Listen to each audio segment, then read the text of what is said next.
பாதாம் வந்து நான் ஊற வச்சு எடுத்து வச்சிருக்கேன். அதாவது 1 கப் பாதாம் வந்து நான் எடுத்திருக்கேன். நான் எடுத்திருக்கிற பாதாமோட வெயிட் வந்து பார்த்தீங்கன்னா 170 கிராம் இருந்துச்சு ஒரு கப்பில் அளக்கும் பொழுது. நீங்கள் வந்து எல்லா பொருளையுமே கப்பில் வந்து அளந்து எடுத்துக்கோங்க ஒரே கப்பில். நான் பாதாமை எப்படி ஊற வச்சேன்னு பார்த்தீங்கன்னா நல்லா தண்ணியை கொதிக்க வச்சுட்டு சூடான தண்ணியில் பாதாமை போட்டேன். நீங்கள் நார்மலாக பச்சை தண்ணியில் ஊற வைக்கணும் அப்படின்னு நினச்சிங்கன்னா குறைஞ்சது ஒரு 2லேருந்து 3 மணி நேரத்துக்கு ஊற வைக்கணும். அதுவே நம்ம சுடு தண்ணியில் ஊற வைக்கும்பொழுதும் 1 மணி நேரம் ஊற வச்சிங்கன்னா கூட போதும், நல்லா ஊறி வந்துடும். எதுக்காக நம்ம ஊற வைக்கிறோன்னு பார்த்தீங்கன்னா இந்த மேலே இருக்கிற தோலை நம்ம எடுக்கணும், அதுக்காக தான். பாருங்கள், இந்த மாதிரி தோல் வந்து ஈஸியாக வரும் எடுக்கிறதுக்கு. அதனால தான் நம்ம தண்ணியில் வந்து பாதாமை ஊற வைக்கிறோம். சும்மா கையில் இப்படி நம்ம ப்ரெஸ் பண்ணோம்னாலே போதும், அழகாக வந்துடும் பாதாம். நல்லா ஊறி வந்துருச்சுன்னா ரொம்ப ஈஸியாக தோல் வந்துடும் எடுக்கிறதுக்கு, இல்லைனா கொஞ்சம் கஷ்டமாக இருக்கிற மாதிரி இருக்கும்.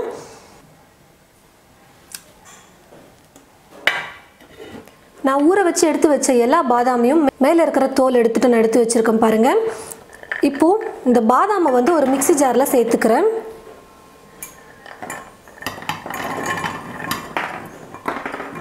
கூடவே இது கூட 1 கப் அளவுக்கு பால் சேர்த்துக்கிறேன். நான் பாதாம் எடுத்த அதே கப்பில் தான் நான் வந்து பால் இப்போ எடுத்திருக்கேன். பாலை வந்து காய வச்சு நான் ஆற வச்சு எடுத்து வச்சுருக்கேன். தண்ணியெல்லாம் எதுவுமே சேர்க்காமல் நல்லா திக்காக நான் வந்து பால் வந்து காய வச்சு எடுத்து வச்சுருக்கேன். இப்போ நம்ம இதை அரைச்சி எடுத்துக்கலாம். ரொம்ப நைஸாக அரைக்கக்கூடாது, கொஞ்சம் கொரகொரப்பாக இருக்கணும், ரவை மாதிரி கொஞ்சம் கொரகொரப்பாக இருக்கிற மாதிரி அரைச்சி எடுத்துக்கலாம். பாருங்கள் ஃப்ரெண்ட்ஸ், பாதாமை வந்து பால் சேர்த்து நல்லா அரைச்சி எடுத்துக்கிட்டேன்.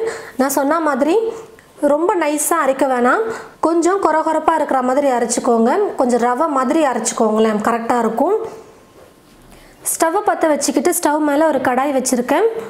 1/2 கப் அளவுக்கு நெய்யும் நான் எடுத்து வச்சுருக்கேன். இப்போ இந்த 1/2 கப் நெய்யில் 1/4 கப் அளவுக்கு நெய் சேர்த்துக்கிறேன். மீதி 1/4 கப் நெய் வந்து நம்ம அதுக்கப்புறமா சேர்த்துக்கலாம். கொஞ்சம் அல்வா குக் பண்ணதுக்கப்புறமா சேர்த்துக்கலாம். அல்வாக்கெல்லாம் வந்து பார்த்திங்கன்னா நெய் வந்து நிறையா சேர்த்து செய்யும் போது சாப்பிட ரொம்ப சூப்பராக இருக்கும். நெய் பிடிக்கலைன்னா நீங்கள் ஸ்கிப் பண்ணிக்கலாம், ஒன்றும் பிரச்சனை இல்லை. நெய் நல்லா உருகுனதுக்கப்புறமா அரைச்சி வச்சுருக்கிற இந்த பாதாம் விழுதை சேர்த்துக்க போகிறேன். ஸ்டவ்வை வந்து குறைச்சி வச்சுட்டு இப்போ நம்ம அரைச்சிருக்கிற இந்த பாதாம் விழுதை சேர்த்துக்கலாம்.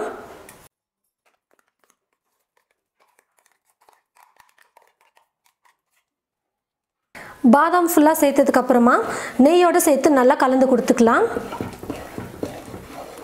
ஸ்டவ்வை வந்து பார்த்திங்கன்னா இதுக்கப்புறம் நம்ம மீடியம் ஃப்ளேமில் அப்படி இல்லைனா லோ ஃப்ளேமில் வச்சு தான் நம்ம குக் பண்ணணும்.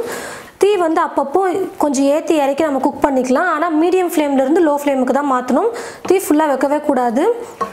ஒரு 2 நிமிஷத்துக்கு நான் வந்து நல்லா வதக்கிக்க போகிறேன் மீடியம் ஃப்ளேமில் வச்சுக்கிட்டு.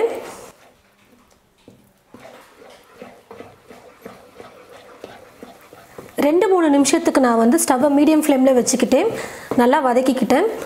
இப்போ வந்து இது கூட சர்க்கரை வந்து சேர்த்துக்க போகிறேன். எல்லா பொருளையும் நான் ஏற்கனவே சொன்ன மாதிரி ஒரே கப்பில் அளந்து எடுத்துக்கோங்க, அப்போ கரெக்டாக இருக்கும். இப்போ 1 கப் அளவுக்கு சர்க்கரை வந்து நான் சேர்த்துக்கிறேன். சர்க்கரையோடு சேர்த்து பாதாமை நல்லா நம்ம கலந்து கொடுத்துக்கலாம். சர்க்கரை நல்லா கரைஞ்சி வரட்டும்.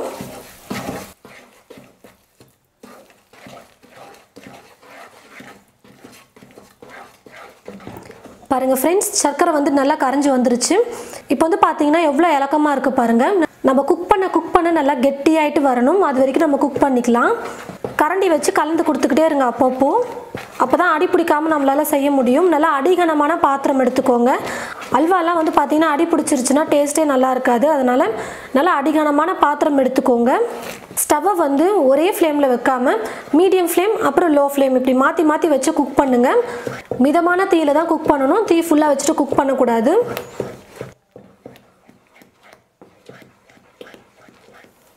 நான் கொஞ்ச நேரம் நல்லா குக் பண்ணதில் ஓரளவுக்கு வந்து கெட்டியாயிட்டு வந்திருக்கு.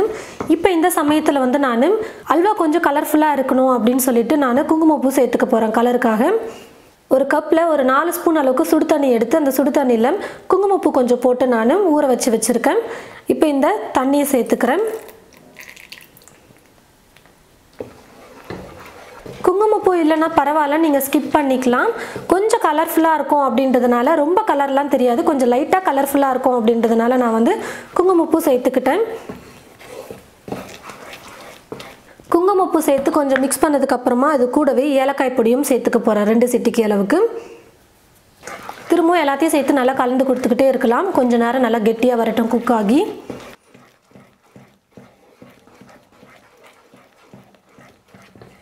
பாருங்கள் ஃப்ரெண்ட்ஸ், அல்வா வந்து நல்லா ஓரளவுக்கு கெட்டியாக வந்திருக்கு. இன்னும் கொஞ்ச நேரம் குக் பண்ணோம்னா போதும், கெட்டியாக வந்துடும். குறைஞ்சது ஒரு 15லேருந்து 20 நிமிஷத்துக்கு நம்ம ஸ்டவ்வை மீடியம் ஃப்ளேம் இல்லை லோ ஃப்ளேமில் வச்சுட்டே நம்ம குக் பண்ணணும். நான் வந்து மொத்தமாக 1/2 கப் நெய் எடுத்திருந்தேன். ஃபஸ்ட்டே நான் வந்து 1/4 கப் நெய் வந்து சேர்த்துட்டேன். இப்போ மீதி இருக்கிற நெய்யை வந்து இது கூட சேர்த்துட்டு நம்ம மிக்ஸ் பண்ணிக்கலாம்.